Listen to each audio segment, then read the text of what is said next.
Fala, noturnos! Tudo bem com vocês? Eu sou o Bruno, esse é o canal do Leitor Noturno e no vídeo de hoje eu vou falar sobre tudo o que eu li no mês de setembro.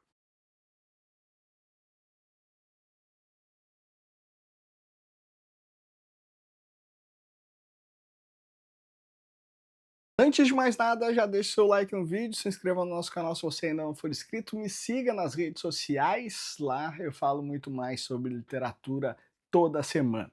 O mês de setembro foi o mês que eu mais li no ano até agora, tá? Isso aliado a muitas coisas. Eu li HQ, eu li muito.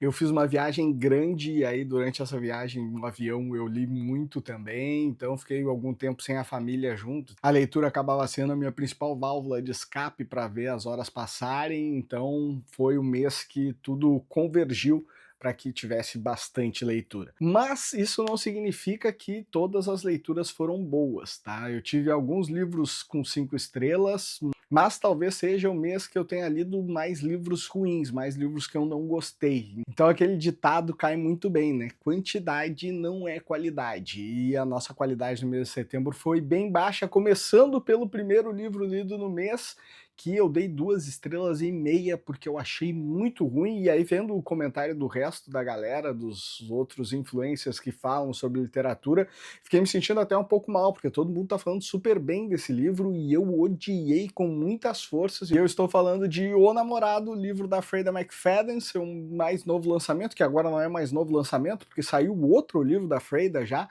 e cara, não gostei nem um pouco, a escrita dela tem me incomodado em algumas coisas. Ela mostra uma originalidade em alguns pontos, mas é mais do mesmo quase sempre, muitos clichês, muitas coisas que não fazem o menor sentido. Eu não sei se a galera não conseguiu notar que aquilo não poderia acontecer, ou se a fanbase dela tá tão forte que tá todo mundo passando pano para as coisas que ela escreve não tão bem. E, cara, eu não gostei, não gostei. Foi um dos piores livros da Freida até agora para mim. Inclusive, quero deixar aqui uma pergunta para vocês. Se vocês gostariam que eu ranqueasse, assim como eu fiz no vídeo do Charlie Donlea, ranqueasse todos os livros da Freida que eu já li. Então deixa aqui nos comentários se você quer ir. Depois eu fui ler um livro infantil da Dark Side que eu recebia, do selo Caveirinha, que se chama Contos dos Subúrbios Distantes. Eu não gostei muito da leitura, não era um estilo de ilustração que me agradava, apesar de não ser uma HQ, né? São aqueles livros infantis ilustrados.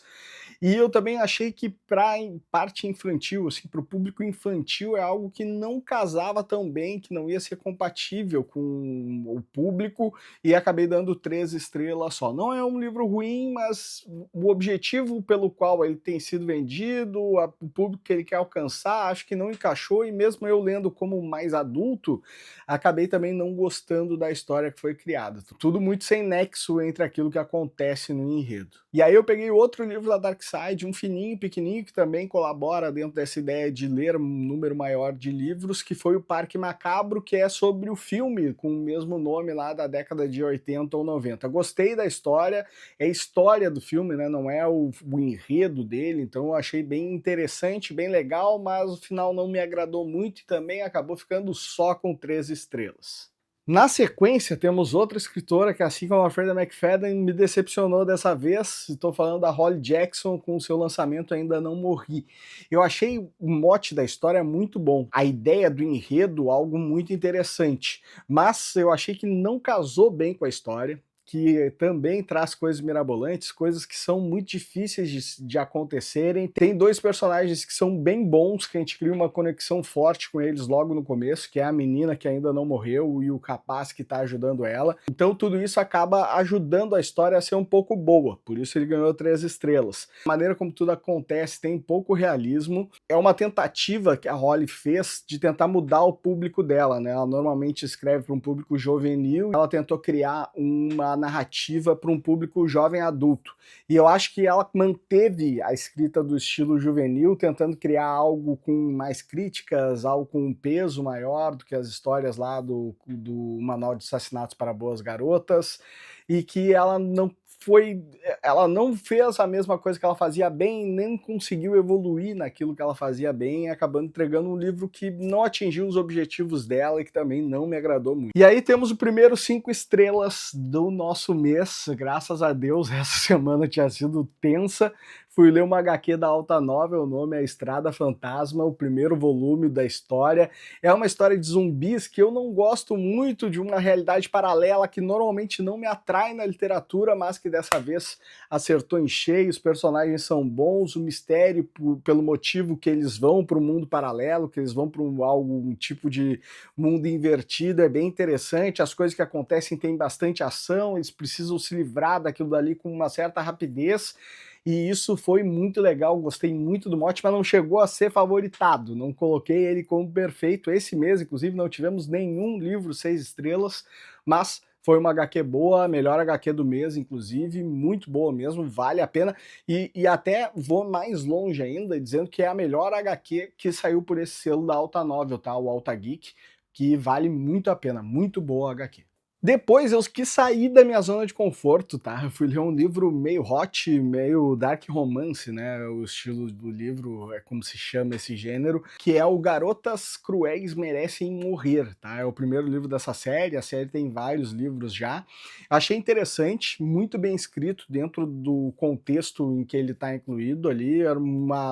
Foi uma experiência muito nova para mim, nunca tinha lido nada desse estilo, mas achei legal. Porém, não é o estilo que eu gosto de ler, e aí eu consegui notar isso, que não é feito para mim, que não é algo que me toca, não é algo que a minha leitura flui, mas consegui ver que o livro é muito bem escrito mesmo, inclusive é mega bem avaliado, e ele ficou só com 3 estrelas, porque não é o meu gênero de livro favorito, não é o estilo de livro que eu gosto de ler, então acabou ficando com essa avaliação, por isso. E a minha tentativa de sair da zona de conforto, tentativa de ler algo diferente foi válida, mas também eu consegui notar o motivo pelo qual eu continuo lendo só suspense, thrillers, terror. Aí, na semana seguinte, fui ler o lançamento desse mês de True Crime aí no Brasil, Tremembé, do Lewis Campbell, e cara, como me irrita o Lewis Campbell escrevendo, assim, é algo absurdo. O livro tem um mote muito interessante, né? Esse tema de falar sobre uma prisão. Achei muito legal que ele não focou a narrativa dele em cima dos presos mais famosos ali, que nem a Suzane von Richthofen, os irmãos Cravinhos, o Robinho, que ele não focou em cima disso. Achei muito interessante também que ele pega esses personagens secundários, né? Esses criminosos não tão famosos, e conta a história dos crimes deles. Então a gente tem vários crimes relatados dentro do livro. Achei isso muito bom, mas tem muita coisa na escrita dele que eu abomino, simplesmente abomino. Começando pelo fato de que não tem nenhuma nota bibliográfica do livro, então a gente não tem certeza de nenhum lugar de onde ele está tirando as informações que ele está dando, e isso para mim passa a ideia de que são todas informações mentirosas. Não temos uma corroboração de onde aquilo dali está saindo. Ele faz a escrita dele é uma escrita extremamente sensacionalista e talvez por isso faça tanto sucesso. Já tinha notado isso nos livros anteriores dele. É um escritor que eu não gosto, mas como eu preciso falar sobre esses livros para vocês, ainda mais sendo de True Crime, tudo que sai de True Crime no Brasil eu leio, então eu li sabendo que eu não ia gostar, já torcendo o nariz, torcendo para que eu tivesse errado dessa vez, mas a escrita é ruim de novo, mesmo tendo uma ideia de história, uma ideia de escrita, uma ideia de true crime muito boa nas mãos dele, ele não consegue escrever bem, ficou com 3 estrelas e meia. A 1 estrela e meia que ele perde é porque a escrita não tem o menor cabimento, pelas coisas que ele faz, assim, são muito fracas mesmo, mas as 3 estrelas e meia estão aliadas a que a ideia é muito boa, a construção do livro é muito boa, as escolhas que ele toma dentro da escrita são bem interessantes, mas a escrita realmente não é nada legal. E aí nós vamos para 2 livros para encerrar essa segunda semana de setembro, que eu dei 5 estrelas para ambos, tá? O primeiro deles foi o melhor livro do mês para mim, mais um livro do Riley Sager, mais um livro onde ele consegue ser extremamente original, ele consegue entregar uma narrativa diferente das outras que ele entrega normalmente, fazendo algo novo de novo e se mostrando um dos grandes escritores da minha lista aí, porque ele tem uma capacidade de variar enredos muito grande, que é muito difícil de encontrar na literatura. Estou falando de No Meio da Noite, um livro quase perfeito, ficou com 5 estrelas. E o outro livro que também ganhou 5 estrelas é o do nosso último vídeo aqui do canal, O Segredo Final, de Dan Brown. Cara, baita livro, um dos melhores da série. Também posso fazer um vídeo aqui ranqueando todos os livros do Dan Brown. Esse eu li todos os livros também, assim como o Charlie Donlea. E, cara, muito bom ter de novo o Robert Langdon nas nossas estantes, muito bom ler de novo sobre a história dele. A história evoluiu muito.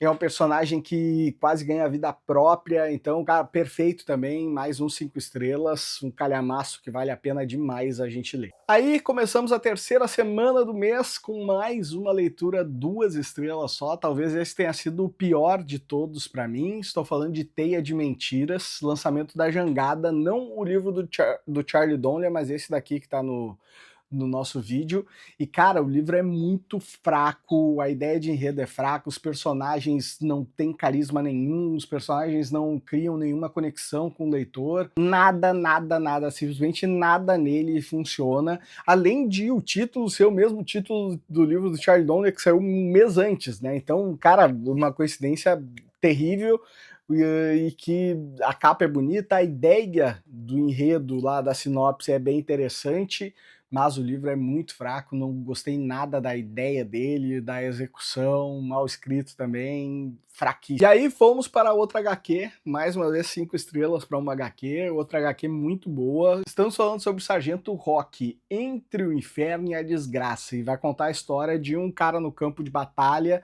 onde ele só vê coisa ruim acontecendo, ele torce para continuar vivo, mas vê ali os amigos dele indo morrendo, e vai falar de toda a dor que é estar servindo numa guerra, um livro, um HQ muito impactante, uma história muito bem construída, quadrinhos do jeito que eu gosto, e as ilustrações lindas também, muito bacana. Depois eu fui ficar sabendo que isso daí é uma série de livros que fala sobre esse assunto, que vai retratar o campo de batalha, tendo o Sargento Rock como personagem principal. Vou ir atrás das outras HQs sem nenhuma dúvida. Li A Parteira de Auschwitz na sequência, um livro de ficção histórica, mas eu acho que eu não estava muito na vibe desse estilo de leitura no momento, e aí acabei não curtindo tanto, ficou só com 3 estrelas, mas é mais um livro da Vestígio com uma grande carga de ficção de guerra, né, ou não ficção, porque tem muita coisa ali que aconteceu na realidade, então é um livro que precisa ser lido, quem gosta de ler sobre guerra é bem interessante.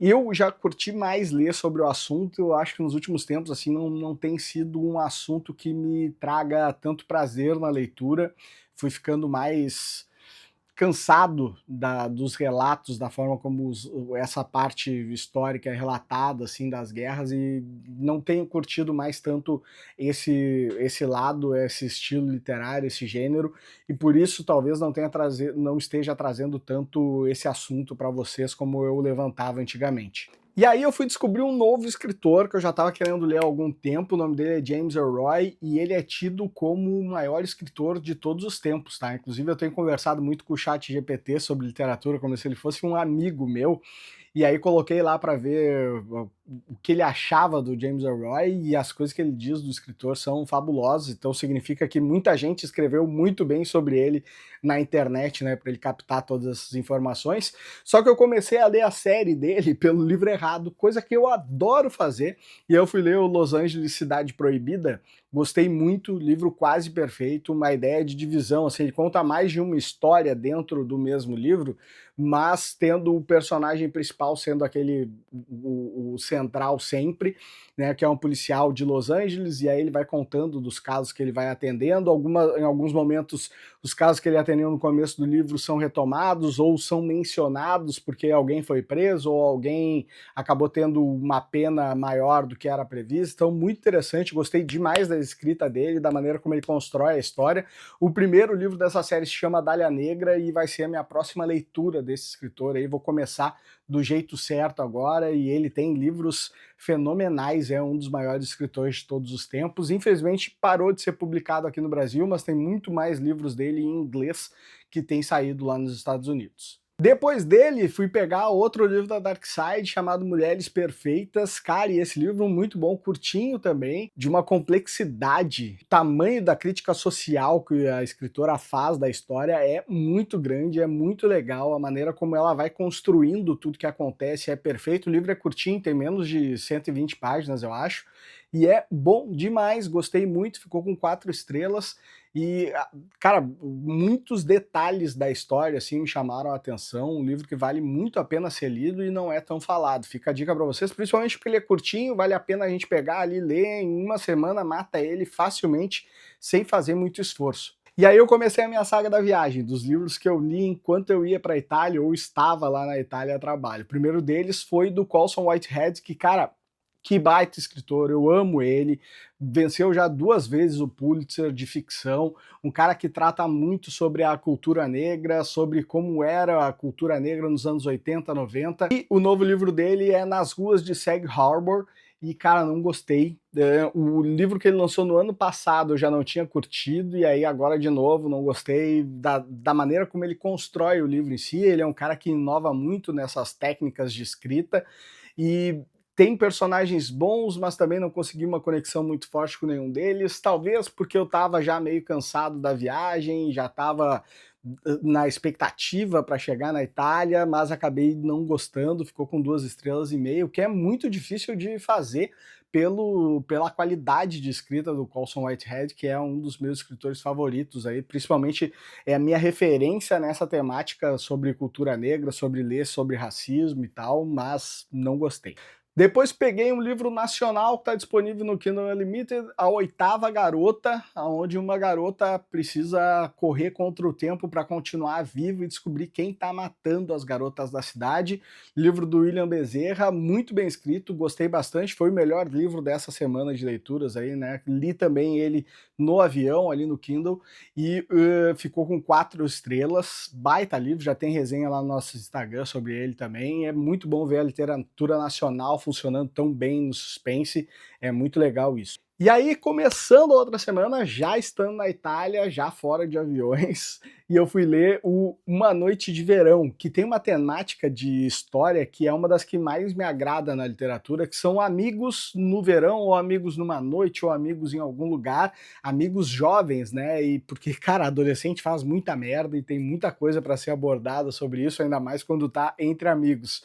E a história desse livro é de um cara que quer se assumir ser homossexual, no meio disso acontece um crime, e ele fica remoendo aquela noite de verão durante muito tempo, pensando em como teriam sido as coisas se ele tivesse tomado diferentes atitudes. Então, maravilhoso também, um baita livro, uma baita história, dentro de uma temática que eu gosto demais, também ficou com 4 estrelas, aí superando a média do mês. Depois, quase encerrando o mês já, ainda dentro dessa última semana, fui ler Eu Sei Quem Você É, um livro de suspense psicológico que, cara, fazia tempo que eu não li um suspense psicológico tão bem escrito.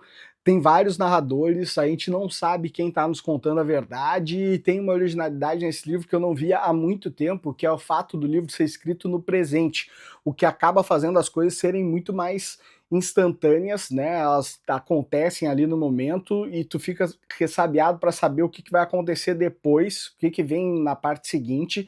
Várias pessoas narrando a história e, cara, ele ser narrado no presente vai deixando a gente mais aflito, passa um sentimento completamente diferente para quem está lendo. Eu, pelo menos, sinto muito isso, e é muito raro a gente ver um livro sendo escrito dessa forma, né? No presente é bem difícil de escrever um livro no presente, a grande maioria dos livros são escritos no passado.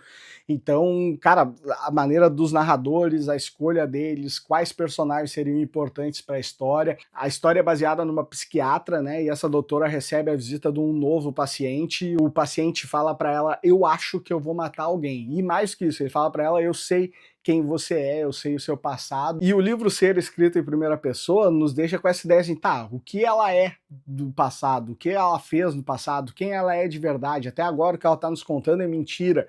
Em qual momento a gente vai saber, que momento ela vai revelar isso, quem ela é, o que ela fez.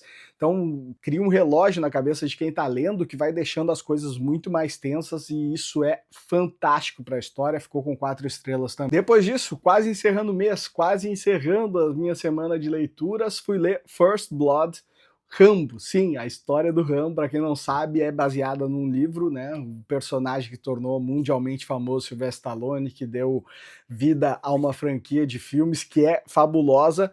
Vem de um livro, vem de First Blood, um livro que foi escrito antes da série, escrito pelo David Morrell, tá? E, cara, Eu acho que eu vou fazer um vídeo falando só sobre esse livro, porque ele traz muitas coisas muito interessantes para quem está aprendendo a escrever e para quem quer saber o que está lendo, né? Para quem quer entender um pouco da qualidade de leitura, porque o David Morrell faz um livro absolutamente magnífico em cima da qualidade de escrita, coloca muitos detalhes de crítica social no meio disso, ele cria personagens que até então para a literatura eram inéditos e que continuam sendo bem pouco aproveitados na nossa literatura, que é um mercenário assassino completamente sanguinário que sai matando todo mundo e um policial que está correndo atrás dele e querendo matar ele a todo custo. O final do livro é magnífico, é incrível, diferente do filme. A emoção que o livro passa, a ação que ele tem, para quem gosta de filme de ação, para quem gostou de Rambo,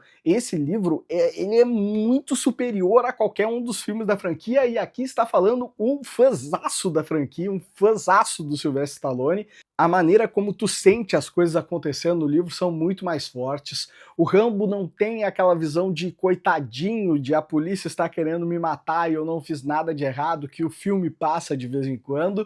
Muito pelo contrário, ele assume o papel de ser o cara sanguinário que quer matar a qualquer custo e sem ter muito motivo para matar. Ele sai atirando e fazendo tudo aquilo que a gente vê na televisão. Muito bom o livro. Se você gosta desse tipo de filme, se o filme de ação te atrai, esse livro vai ser o livro da sua vida, muito provavelmente, tá? Ele ficou com 5 estrelas, achei ele um pouquinho aquém do livro do Ray Serger, foi o meu segundo favorito no mês, mas um baita livro, muito bom mesmo. Talvez se eu tivesse em outro momento, assim, mais calmo, mais tranquilo, lendo, com a cabeça mais arejada, mais descansado, talvez ele ganhasse a 6ª estrela e fosse favoritado. Mas é um baita livro, um daqueles livros que precisa estar na cabeceira de qualquer escritor que vá escrever sobre thrillers e ação. E, finalmente, para encerrar o mês, se começamos mal com o livro 2,5 estrelas, terminamos pior ainda com Nós Já Moramos Aqui, que é um livro sem pé nem cabeça nenhuma, é uma história que não faz o menor sentido. A personagem principal é extremamente chata e insuportável. As decisões que ela vai tomando vão mudando de uma hora para outra sem nenhuma explicação, ela é completamente ambígua e as coisas que recheiam o enredo são terríveis. É tipo uma família bateu na tua porta e disse: ah, eu morei aqui há 10 anos atrás. Tu tá sozinho em casa. Eu morei aqui há 10 anos atrás e quero mostrar essa casa pra minha família. E tu aceita que eles entrem e do nada eles passam a morar lá na tua casa. O final é ainda pior que o começo e, cara, 2 estrelas foi muito pra essa história, tá bom? Então é isso, espero que vocês tenham gostado desse vídeo bem louco, bem grande aí, falando sobre as 20 leituras que eu tive nesse mês. Então deixe seu like, deixe seu comentário aqui me contando qual foi o melhor livro do mês para você, quantos livros você leu no mês também, e a gente se vê na semana que vem. E digo mais, semana que vem vamos ter 2 vídeos, tá? Então fiquem ligados aí que vai ter um vídeo bônus no comecinho da semana. Tchau, tchau!